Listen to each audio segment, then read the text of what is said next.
Ela saiu de casa numa manhã comum, sem discussões, sem despedidas, só o cheiro do café e o silêncio ensurdecedor que ficou depois. Foi assim que tudo começou. Eu acordei, como em qualquer outro dia, achando que aquele seria apenas mais um capítulo rotineiro da nossa história. Mas quando entrei na cozinha, ela não estava lá. A xícara favorita dela ainda estava sobre a mesa. A chaleira apitava sozinha no fogão, como se chamasse por alguém que nunca mais responderia. E então, eu vi uma carta, dobradinha, bem no centro da nossa cama, como se fosse uma parte do nosso corpo, da nossa história. Não me procure. 3 palavras, simples, cravadas em tinta azul, escritas por mãos que eu amava tocar. Meus olhos congelaram, minhas pernas enfraqueceram. Meu peito explodiu num milhão de perguntas. Por quê?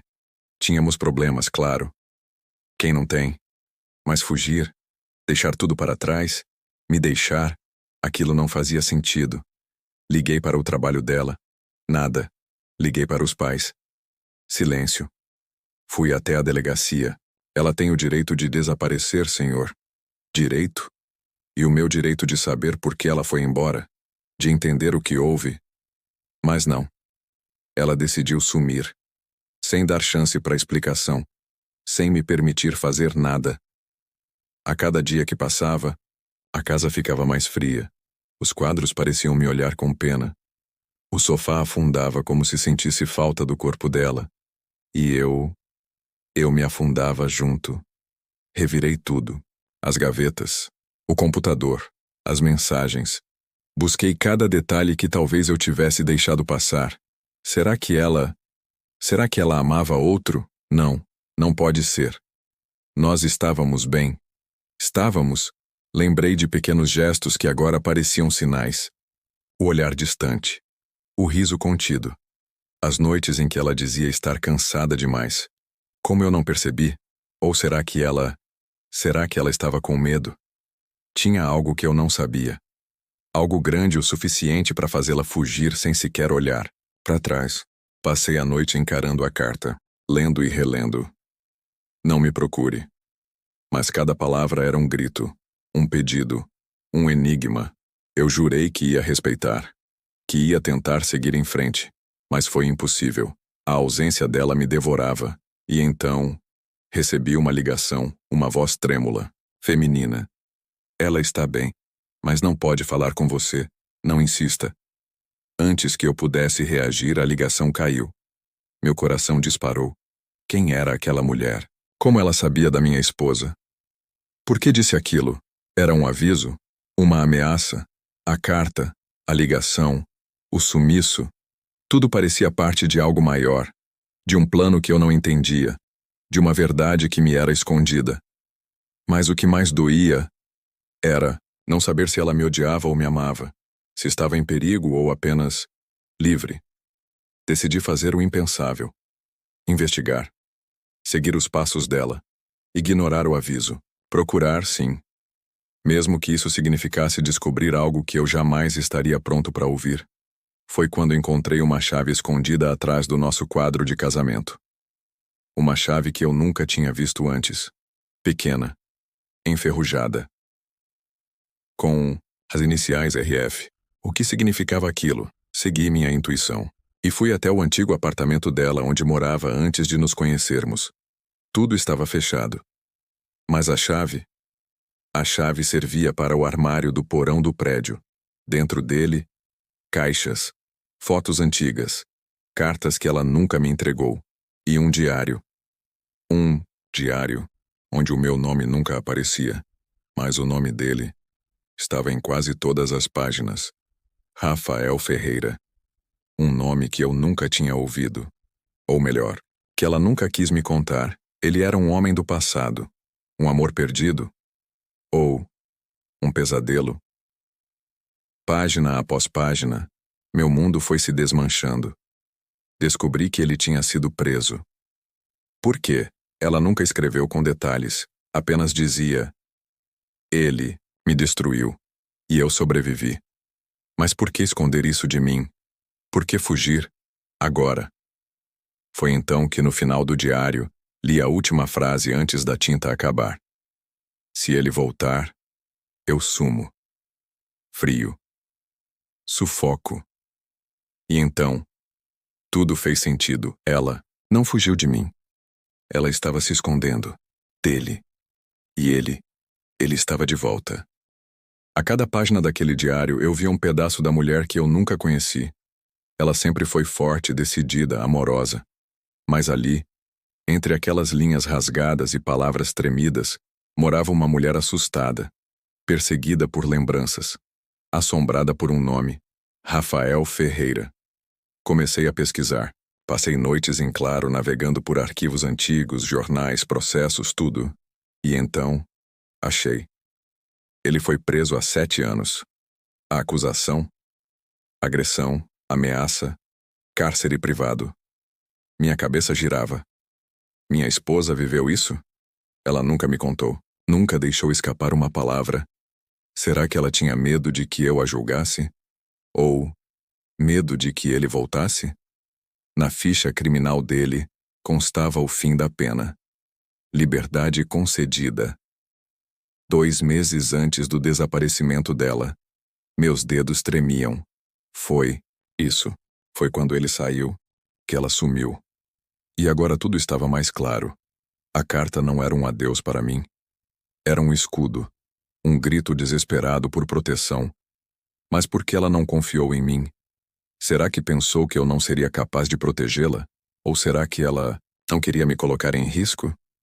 Me olhei no espelho tentando reconhecer o homem que ela abandonou, mas tudo que eu via era um rosto vazio, sem respostas, sem paz. Foi quando recebi outra ligação, número privado. A mesma voz trêmula. Pare de procurar. É perigoso dessa vez, eu gritei. Quem é você? Por que está me ligando? Onde ela está? Silêncio. E então a voz disse: ela está viva. Mas o passado a encontrou primeiro. Clique. A ligação caiu. Era como estar preso num filme de terror. Mas eu não era espectador. Eu estava dentro da história. Perdido num labirinto de segredos tentando encontrar uma saída. Voltei ao porão do prédio buscando mais pistas. E ali dentro de uma das caixas, encontrei uma foto. Minha esposa, jovem, sorridente, ao lado de Rafael. Eles pareciam felizes, mas o que mais me chamou a atenção foi o fundo da imagem. Uma velha cabana de madeira perto de um lago e uma placa enferrujada ao lado. Rancho São Miguel. Aquilo era uma pista. Pesquisei o nome. Havia um rancho com esse nome, isolado no interior do estado, quase abandonado. Telefone? Nenhum. Endereço? Vago. Mas isso nunca me impediu. Na manhã seguinte, peguei o carro e fui. Horas e horas dirigindo. Estradas desertas. Sinal de celular inexistente. Até que a placa surgiu. Torta. Quase coberta por mato. Rancho São Miguel. Parecia um lugar esquecido no tempo. Desci do carro com o coração na garganta. Cada passo ecoava dentro do meu peito. A cabana estava lá. A mesma da foto. Me aproximei devagar. A porta estava entreaberta. E lá dentro, um cheiro de madeira velha. E perfume. O perfume dela. Meu corpo paralisou. Estava perto. Clara? Chamei, quase sussurrando. Nenhuma resposta. Avancei devagar. Fotos rasgadas pelo chão. Velas, apagadas e em cima da cama, outra carta. Dessa vez com a minha inicial. Para L. Abri com as mãos trêmulas. Se você chegou até aqui, é porque desobedeceu o que te pedi. Eu sei que dói, Léo. Mas tudo o que fiz foi por amor. Rafael voltou. E ele me encontrou. Não sei por quanto tempo posso correr. Mas enquanto você estiver longe, estarei viva. Ele quer vingança.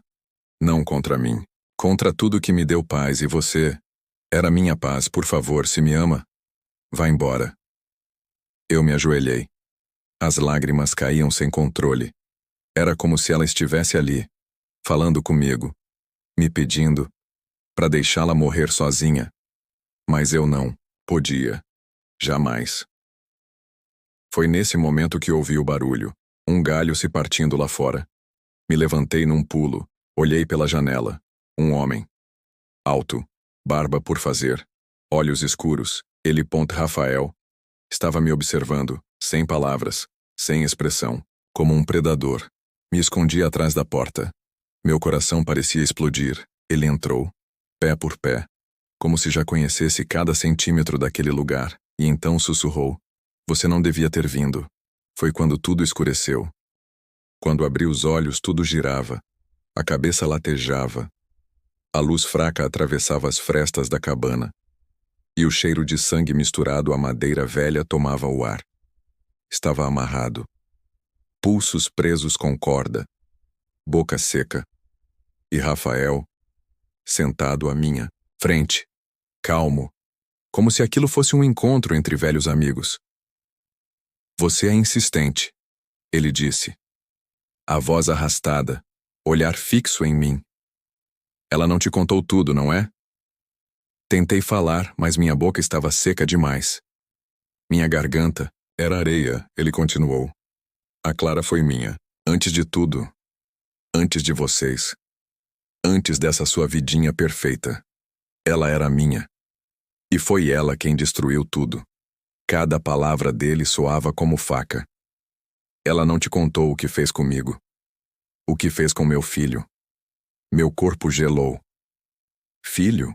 Ele riu como se adivinhasse meus pensamentos. "Sim. Ela estava grávida, e quando me denunciou, ela também matou ele." A voz dele tremeu. Era raiva e dor, descontrole. "Você acha que ela é perfeita, não acha?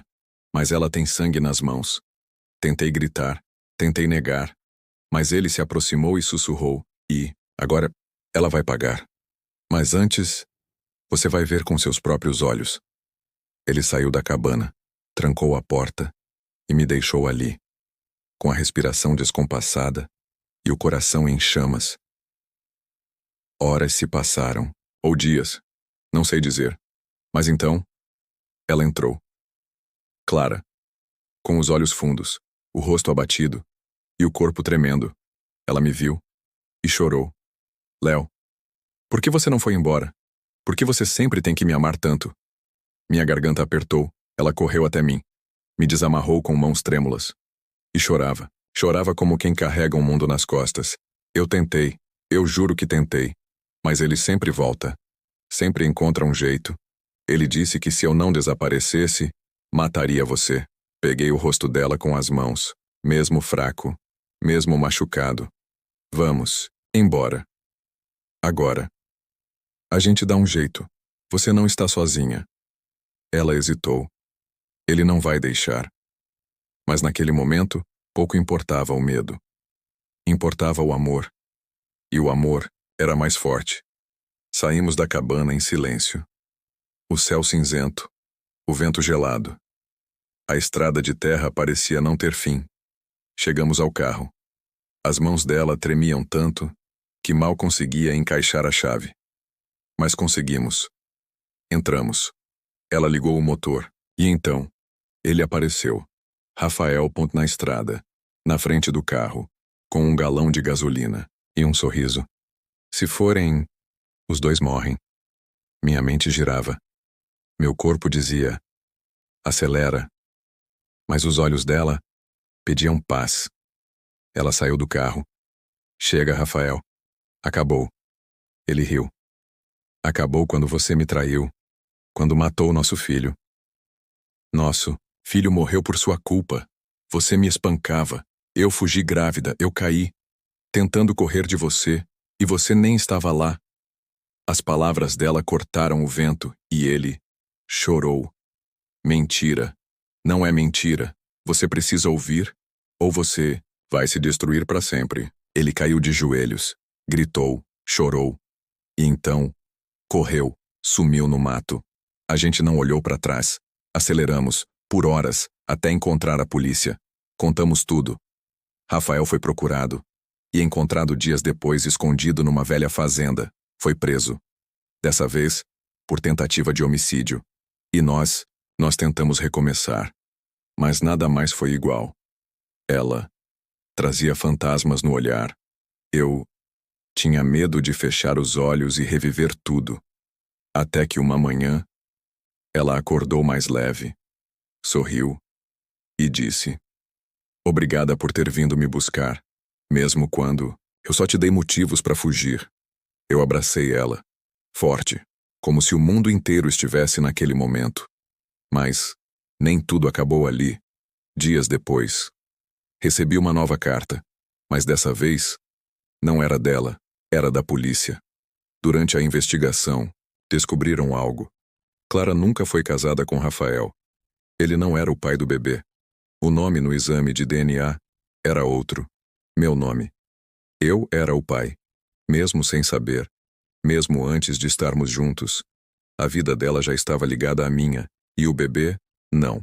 Morreu por acidente. Ele foi tirado pela obsessão de Rafael. A verdade sempre esteve ali, escondida atrás do medo, do trauma e do silêncio. Mas agora, eu conhecia tudo, e ela estava livre, livre de Rafael, livre da dor, e pronta para viver de verdade ao meu lado. O tempo passou. Pouco mais de um mês desde aquele dia em que Clara e eu escapamos da cabana. Desde que Rafael foi finalmente preso. Desde que nossas vidas começaram a se reorganizar. Ou pelo menos tentaram. Mas a dor não obedece calendários. E o trauma não respeita promessas. Clara tentava sorrir. Todos os dias. Tomava café, colocava uma música suave, regava suas plantas. Mas os olhos dela, os olhos ainda estavam presos em algum lugar distante. Uma manhã, acordei e ela não estava na cama. O coração disparou, mas a encontrei na varanda, enrolada, em um cobertor olhando para o céu. Ela virou o rosto devagar, os olhos cansados, e disse: "Você acha que algum dia eu vou parar de me sentir culpada?" Me ajoelhei ao lado dela. Segurei sua mão e falei o que meu coração insistia em repetir. "Você sobreviveu, Clara, e salvou a nossa história. A culpa não é sua. Nunca foi." Ela sorriu. Um sorriso frágil, mas sincero. Naquela noite, pela primeira vez, ela dormiu sem se encolher, sem chorar no travesseiro, sem acordar aos sobressaltos. Mas a paz sempre vem com um preço. 2 dias depois recebi uma ligação da delegacia. Urgente. Fui até lá, ansioso, aflito. O investigador me entregou um envelope lacrado. Chegou pelo correio, sem remetente. "Mas é sobre o caso de vocês. Achamos que você deveria ver." Abri. Dentro havia uma única foto. Clara, em uma cadeira de rodas, segurando um bebê recém-nascido. Atrás, uma anotação escrita à mão. "Não era você que deveria saber." Minha mente travou. Clara havia perdido um filho. Foi o que ela disse, mas a imagem mostrava outra coisa. Voltei para casa tremendo. Mostrei a foto a ela. Ela desabou. "Eu ia te contar. Eu juro que ia. Mas tinha medo." Ela me contou tudo. Na época em que fugiu de Rafael já grávida, ela se refugiou numa casa de apoio para mulheres em risco. Mas ali, ela teve complicações e desmaiou. Acordou dias depois, e o bebê havia sumido. Disseram que ele não resistiu. Mas algo sempre pareceu estranho. Ela nunca viu o corpo. Nunca teve um funeral. Apenas disseram: "Foi melhor assim." E ela acreditou. Ou tentou acreditar. Mas aquela foto mudou tudo. Fomos atrás da instituição. Já havia fechado. Sumido do mapa. Mas encontramos um nome, uma enfermeira. Quando a localizamos, ela nos recebeu em silêncio. Olhos tristes, mãos inquietas. "Eu lembro dela", disse, apontando para Clara. "Ela estava em perigo, e alguém pagou muito para apagar os rastros." "Quem?" perguntei. Ela hesitou, olhou ao redor, e disse um nome que fez meu sangue gelar. "Rafael." Ele apareceu um dia. Pagou para falsificarmos os documentos. Disse que precisava sumir com a criança e que ninguém mais podia saber. Clara caiu no chão, como se o mundo desabasse sobre ela. Meu filho está vivo. E eu nem sabia. A enfermeira assentiu. Ele foi entregue para adoção ilegal. Mas eu guardei algo. Ela abriu uma caixa. Dentro, uma pulseirinha de maternidade, com o nome de Clara, e uma data era real. Tudo real. O filho que ela pensava estar morto estava vivo, em algum lugar.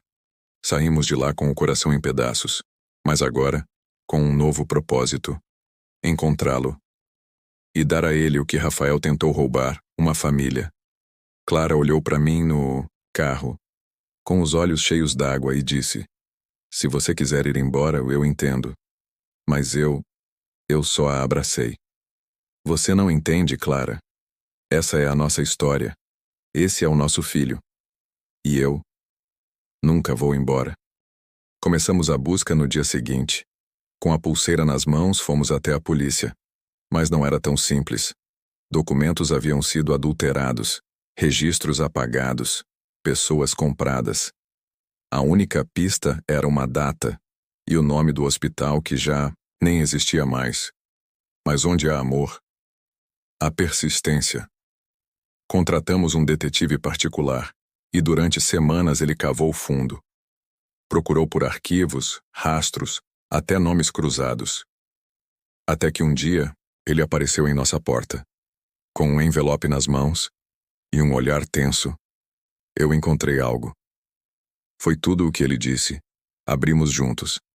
Era um nome, uma foto e uma certidão falsa, com data próxima ao nascimento do filho de Clara. O nome da criança: Gabriel. Morava com uma mulher solteira no interior, distante, isolada do mundo. Decidimos ir. Foram horas de estrada. Coração acelerado. Silêncio entre nós. Clara apertava a pulseirinha contra o peito como se pudesse sentir o filho, por ela. Quando chegamos, a casa era simples, e uma senhora nos recebeu à porta. Antes mesmo de falarmos, ela nos encarou e sussurrou: eu sabia que um dia vocês viriam. Nos convidou a entrar, ofereceu café e sentou. Eu não sabia quem era o pai, só que pagaram muito para que eu ficasse calada. Disseram que era para o bem da criança, mas depois, quando olhei para ele dia após dia, comecei a entender que algo estava errado. Ela mostrou uma foto. Um menino, de uns 9 anos. Cabelos escuros, sorriso largo, e aqueles olhos, exatamente os olhos de Clara.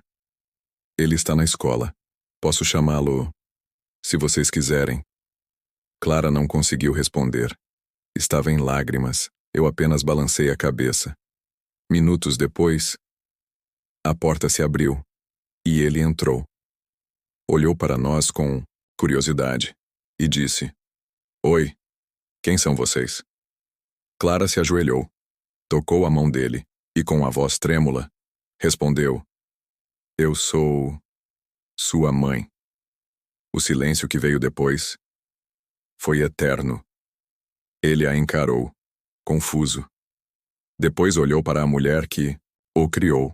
Ela assentiu, de leve, com lágrimas nos olhos, e o menino se jogou nos braços de Clara. Ali, naquele instante, a dor, os anos perdidos, os pesadelos, tudo, se dissolveu no calor de um abraço. Voltamos para casa dias depois, com Gabriel ao nosso lado, e a promessa de reconstruir juntos o que nos foi tirado. Clara voltou a sorrir, mas agora, de verdade, com o brilho nos olhos de quem reencontrou o que achava ter perdido para sempre. Numa tarde qualquer, enquanto ele brincava no jardim, Clara me olhou e disse: lembra quando tudo começou? Aquela carta. Não me procure. Assenti. Eu só queria te proteger, mas hoje eu entendo. Entende o quê? Perguntei. Ela sorriu. Que às vezes a gente precisa desaparecer para se reencontrar. Nos abraçamos em silêncio, enquanto o vento soprava suave, como se o destino, enfim, tivesse encontrado paz. E eu soube. A nossa história, por mais torta, difícil, dolorosa, era real. Finalmente, tinha encontrado um final feliz. Ou talvez, apenas um novo começo. Obrigado por ficar até o final. Se você gostou, se inscreva no nosso canal, deixe o seu curte e ative o sininho de notificações para eu trazer mais histórias como essa.